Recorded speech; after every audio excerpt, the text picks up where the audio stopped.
All right, there's this great song, fantastic song by Sarah Bareilles about I choose you.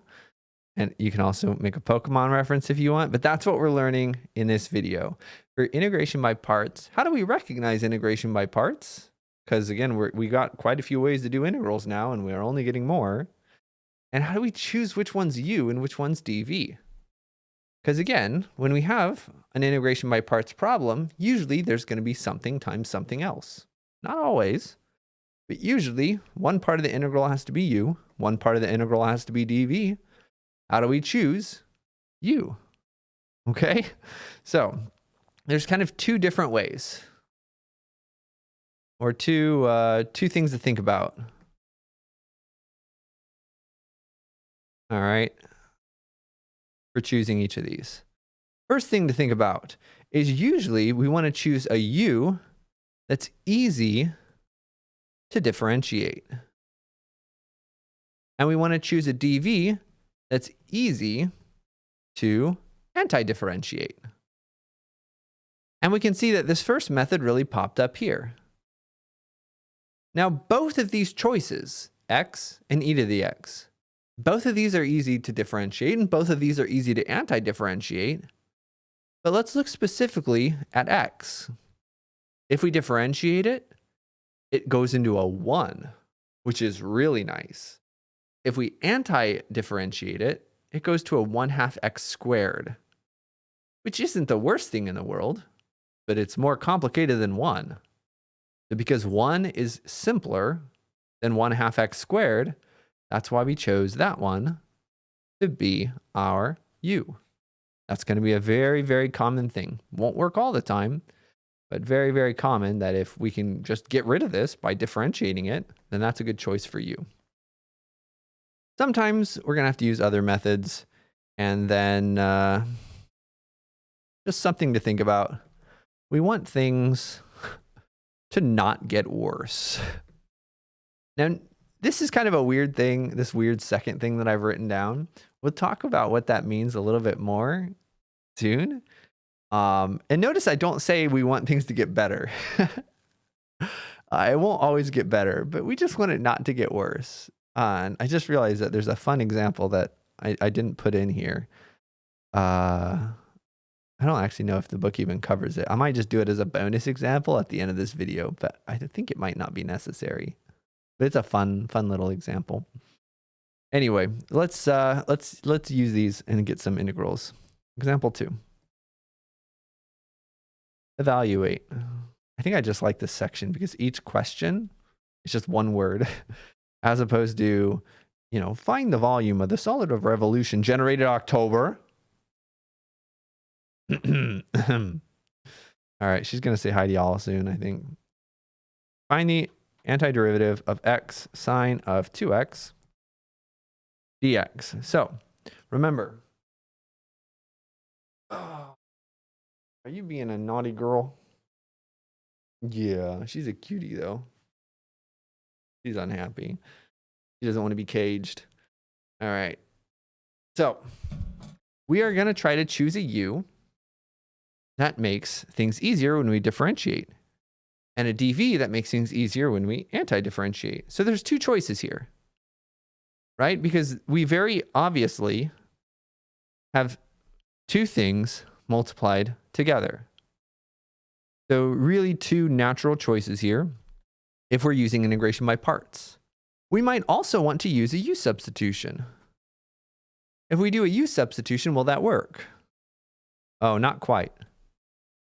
If this were like x squared here, then a u substitution would work. Remember that for u substitutions, what we look for is that a u on the inside of some function with its derivative outside.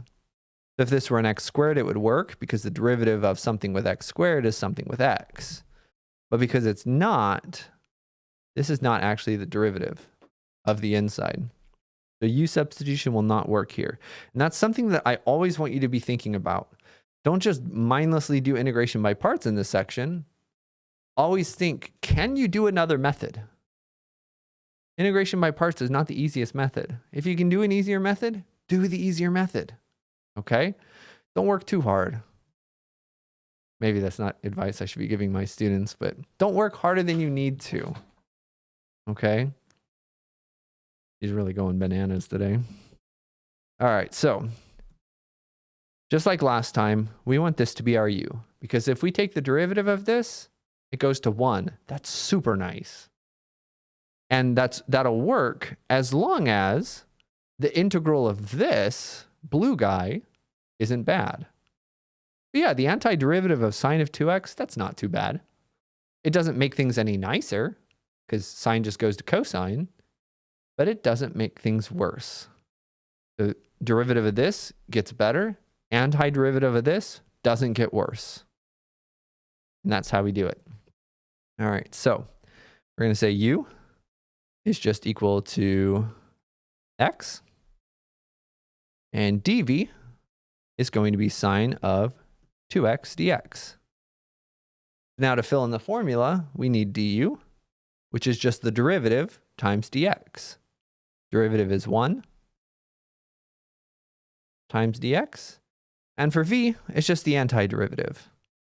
We technically need a u substitution to do this antiderivative, but I'm going to do it a little quicker. You could go off and do it with your own work on the side. 1/2 cosine of 2x plus c. But again, we don't need the plus c. It'll always cancel out. Make sure that we verify derivative of x is 1. That's good. And is the derivative of this equal to that? Derivative of cosine's negative sine, so the negatives cancel out. We have sine of 2x, still a 1/2 in front, but the chain rule requires us to multiply by 2, so the 1/2 and the 2 cancel out. And this is indeed antiderivative of sine of 2x.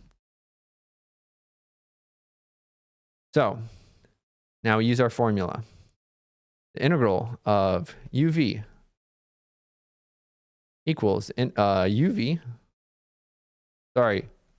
integral of u dv is equal to uv minus the integral of v du. So once you have this formula, you just plug things in. So what is u? It's x. What is dv? What is v? It's u times v. U is x, v is negative 1/2 cosine of 2x. Minus the integral of v, which is again that same negative 1/2 cosine of 2x times du, which we wrote was dx. And that's why we always have to just think about, well, what is, like, we choose u, that's easy to differentiate, and we choose v, that's easy to anti-differentiate, because our new integral is exactly that, right? We do have a dv, a du in our new integral. We do have a v in our new integral. So that's why we're choosing with thinking about that, so that this new integral is at least as good as the integral that we started with. And that's the foundation of integration by parts, is we're just replacing one integral with another integral, but we can do so in a way that this new integral is easier, or maybe even the same. So why would the same be okay? We'll see that later. So what we get here is we get negative 1/2 x times cosine of 2x. We can factor out the constant to get plus 1/2 integral of cosine of 2x dx and just keep evaluating. We can do the second integral with a u substitution. I'm not going to do it all out, but you would get 1/4. Antiderivative of cosine is sine. And then we get that plus c, just like before. It's an antiderivative. All antiderivatives should have a plus c as your final answer. And we can check our answer with the derivative. Woo! We take the derivative. We should get back the integrand for what we started with. So the derivative of this first thing needs a product rule. Derivative of the first times the second plus the first times the derivative of the second. We'll have to use the chain rule like so. And then here we'll have to use, again, the chain rule on this guy. 1/4 cosine, leave the inside the same and multiply by the derivative of the inside. And what you're going to see here is what you're going to see very frequently when you do integration by parts and you check your answer. Negative a half cosine of 2x plus a half cosine of 2x. They're going to cancel. And then again, times 2 divided by 2, those cancel. Minus plus cancels. We're just left with x sine of 2x. We're just left with x sine of 2x. That's how we know our answer is right. Checking our answer. You can save a lot of headache and a lot of worry. Let's do another one. The integral of natural log of x divided by x cubed. Now this almost looks like a good u substitution. If u is ln x, its derivative is 1 over x, which we have. We have a 1 over x. The problem is that there are some leftovers. And a u substitution is not even terrible here, honestly. I think it'll work, but I think you'll have to use integration by parts afterwards. But again, think of a u substitution. See if it'll be really easy. And you could do a u substitution here. It's fine. You'll just still have to do integration by parts anyway. But there's no... Don't worry so much when you're doing integrals about finding the right answer, the fastest answer. Just try something. See how it works. Think a little bit in advance. But if you think a little bit and you can't see the best thing, just do something, okay? No analysis paralysis here, okay? Look at something, think about it, but if you're just staring at a blank sheet of paper, just start writing, just start going. That is advice for calculus and English, okay? Coming from someone who hasn't taken an English class since 2008, maybe? But anyway, I like English. Anyway, so we need a u and a dv. Be careful here. I'm going to write something down that's wrong. Do not copy this. What's wrong with this? The formula for integration by parts is the integral of u times dv. This is division. So I'd recommend, especially when you're learning, rewrite this as natural log of x times 1 over x cubed. And this is not the only way you could write it. If you wanted, you could have an x here and then an x squared down here or whatever. You can divide this up in a lot of different ways. But dividing things up in a product like this is going to make things a little bit easier. So one of these we want to differentiate, and one of these we want to integrate. Our choice of u is what we want to differentiate. Our dv is what we want to integrate. We could take the derivative or integral of this, no problem. Integral would be a little bit better, because then we have an x squared instead of a derivative, which would give us an x to the 4th. Here, though, we don't want to integrate this. We don't, okay? It's a messy formula. And by the way, the formula for this integral does come from integration by parts itself. This is so much nicer if we take the derivative of. So we want that to be our u. Easier to differentiate. And this to be our dv. Easier to integrate. So where does that leave us? U is the natural log of x. Du is its derivative. Dx. So this starts off kind of like a u substitution, right? We are doing a substitution. It's just now we're substituting kind of two things. U's and v's. So this part is the same process as in the u substitution, but the other part is, again, we need dv. dv is 1 over x cubed dx. We need the antiderivative of that. And remember that this is x to the negative 3rd. So the antiderivative is add an exponent and divide by that exponent. We get negative 1/2 x to the negative 2nd power. Or again, sorry. Oregon. Okay. Or we could write this as 1 over 2x squared. They're both fine. Whatever form you want here. The important thing is that we use integration by parts and get uv minus the integral of v du. What is uv?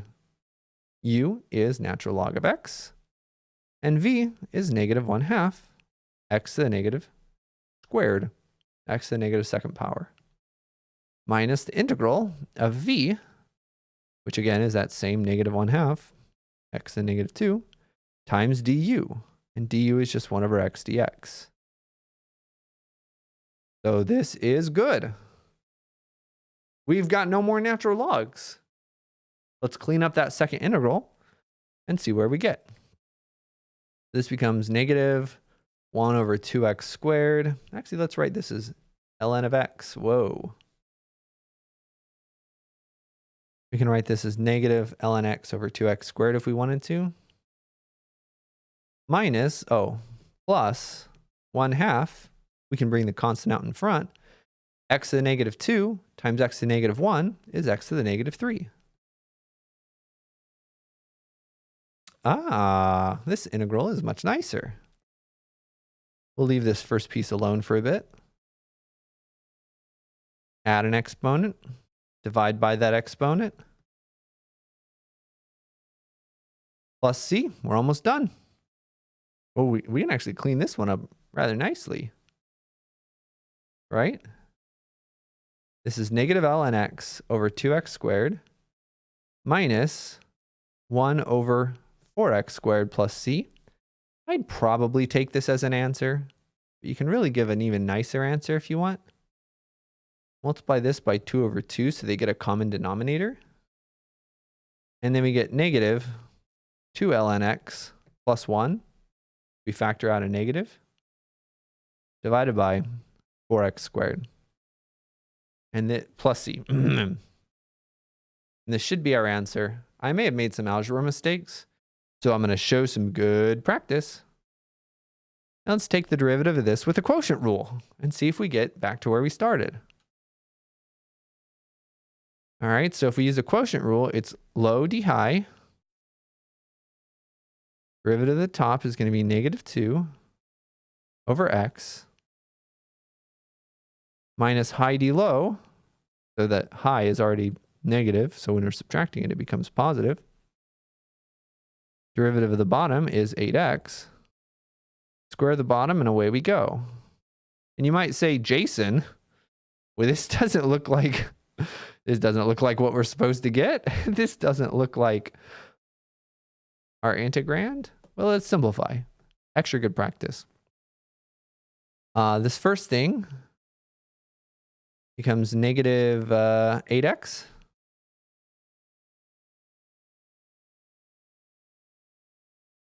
When we distribute in the second guy, we get 16x ln x plus 8x. Oh, and the bottom becomes 16x to the fourth.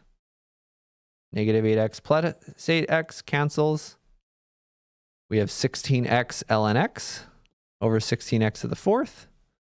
Oh, 16 over 16 cancels. Now we only have x cubed. We have ln x over x cubed. By George. George is my father's name. By George, we've got it. Ln x over x cubed. We checked our answer. It checked out. Happy day. And let's do another one. More integration by parts. I just want to give you a lot of examples in this section. You already got most of what you need to get. There's actually some good techniques in the next video you're kind of going to need. But most of the section's done. I just want to give a bunch more examples. If you want to just skip this example and get working on the problems, go ahead. But I want to provide you with the option to see more math. Nice. Okay. Antiderivative of x squared e to the 3x dx. Okay.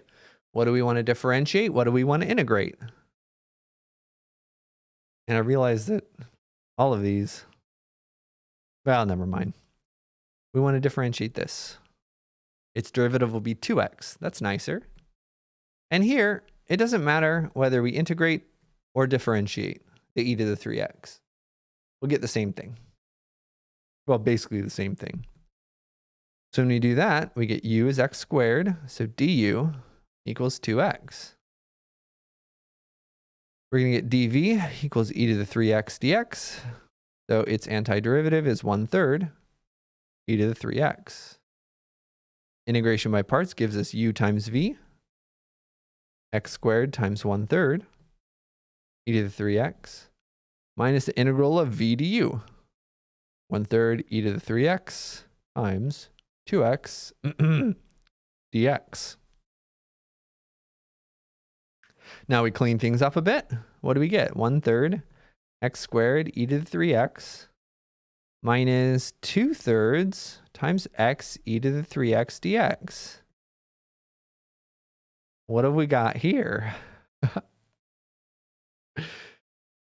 we got to use integration by parts again. Yeah. And again, if this, we couldn't have done a u substitution here. This is u, this is not our du. So u substitution wouldn't have worked. There's no method that we have to do it. Integration by parts didn't give us the answer, but it made it easier. We started with an x squared. Now we only have an x. That's more manageable. We do integration by parts again. We'll get rid of that x, and then we can finally evaluate the integral. So we get another u substitution.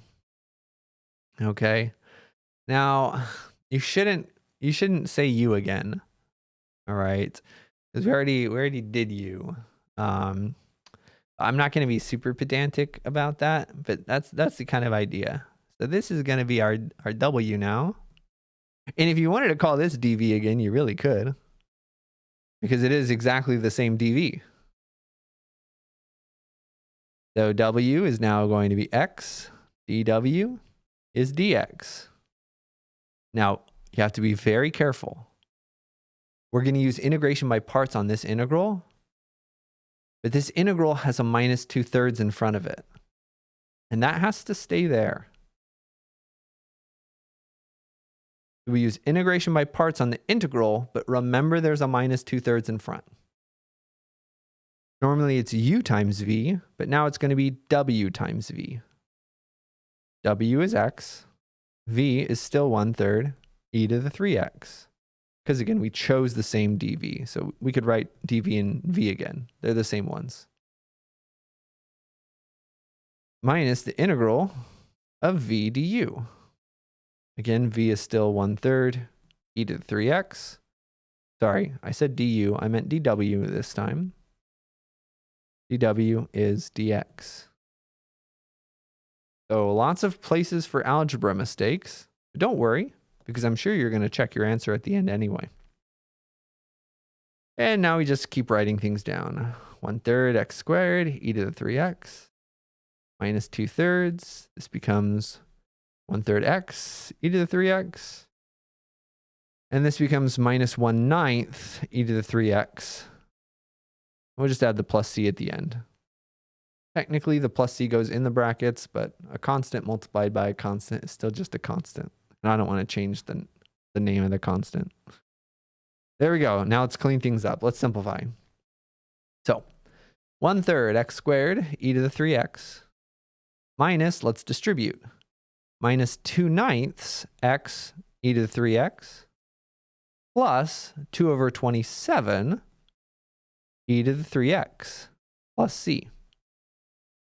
I would accept this as a final answer, but I think it looks a lot nicer if we factor out an e to the 3x. It looks actually really much nicer if you factor out a 1/27 e to the 3x, because what do we have now? We factored out the e to the 3x, so there's still an x squared. We factored out, factoring is like dividing. So if we divided out a 1/27, that's like multiplying by 27. There's a 9 left over. You can check your answer. 9 times 1/27 is 1/3. And this becomes minus, same idea. We took out the e to the 3x. We just left with an x. Like multiplying by 27, which is like 6. 27 divided by 9 is 3. 3 times 2 is 6. Could check your answer. 6 times this does reduce to 2/9. And then just plus 2. So it really does look a lot nicer in this form. Can you factor this? Wait, I think you can factor it, right? That would make it even look even nicer, right? Isn't this just 3x? No, it's not. It's not. It doesn't factor. If this were a 1, it would factor. But it's not. It doesn't factor. This is a good final answer. And believe it or not, we're going to check our answer. So we check our answer by taking the derivative. We get the derivative of the first thing times the original second plus the first thing times the derivative of the second. We simplify and hope that things work out.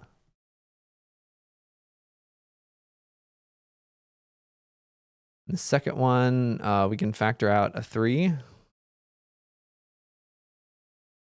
If we do that, we get 6x minus 2. So does this work out? Well, this is 6x. Hold on. Let's not be super greedy. We can factor out a 1/9 e to the 3x from everything. Right, this has 1/9 e to the 3x, this has 1/9 e to the 3x, so factor it out of everything. We're left with 9x squared minus 6x plus 2 plus 6x minus 2 minus 6x plus 2 minus 2. And then 9 divided by 9 cancels out. We get x squared e to the 3x. Hey! That's what we wanted. This video is longer than I wanted. I wanted to give you a lot of example problems, but apparently these take forever. Good luck. All right. You should be set up to do most of these. We'll do some weird problems in the next one. Some kind of strange things that you can see. And yeah, let me know if you have questions. Bye-bye.